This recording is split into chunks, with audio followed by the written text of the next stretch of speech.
Hey, it's Garen Cohn with American Warrior Radio again.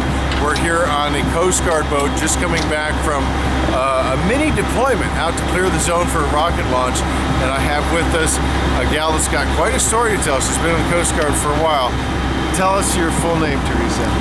Teresa Joyce. I'm a BM1 here at the station, reserves. BM1, what is that again? Postal mate first class. And you're in the reserves, you're here for your duty weekend. So you do 2 weeks a year, 1 week in a month type of deal. Correct. But you have active service as well. Correct. I have 4 years. 4 years here, 2002, 2006.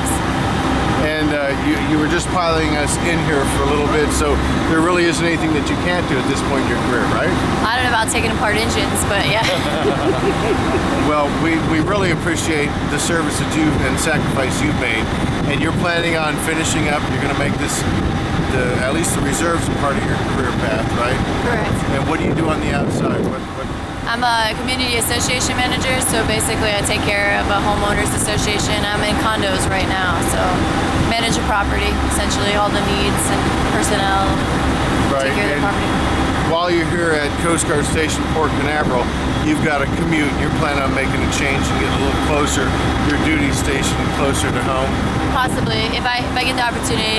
Station Lake Worth needs a boat driver, so it's a perfect opportunity for me to get closer to home, but also assist them with providing a qualification that they need that they don't have.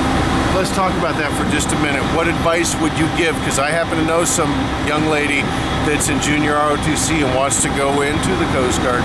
What advice would you give a young person about coming into the Coast Guard?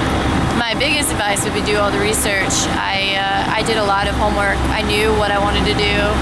Sometimes postal mate has looked upon as a fallback career. Not necessarily the case. I knew that I wanted to do that. So my biggest, know what you want to do your homework. You don't have to know what you do when you come in, but explore all of them. But definitely don't be intimidated. And do your homework in high school. Right. Get good grades. Of course, because it'll help you go The Coast Guard's farther. pretty selective, isn't it? It is very selective. The Coast Guard's a small branch. They take the best of the best. They want us to. When we're running multi-million-dollar assets, that you can't trust to somebody that's not intelligent and isn't trained in normal academics.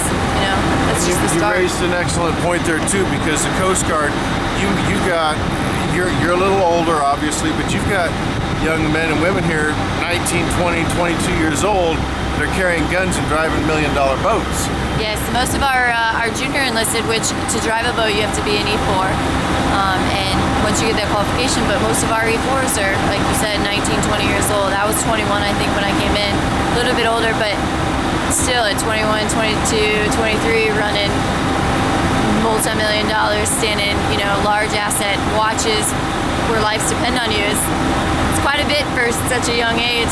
Different than any other branch, I add to that, but I believe you're right. It's pretty interesting.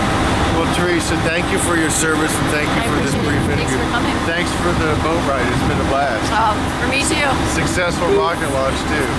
Thanks. Hey, it's Garen Cohn out.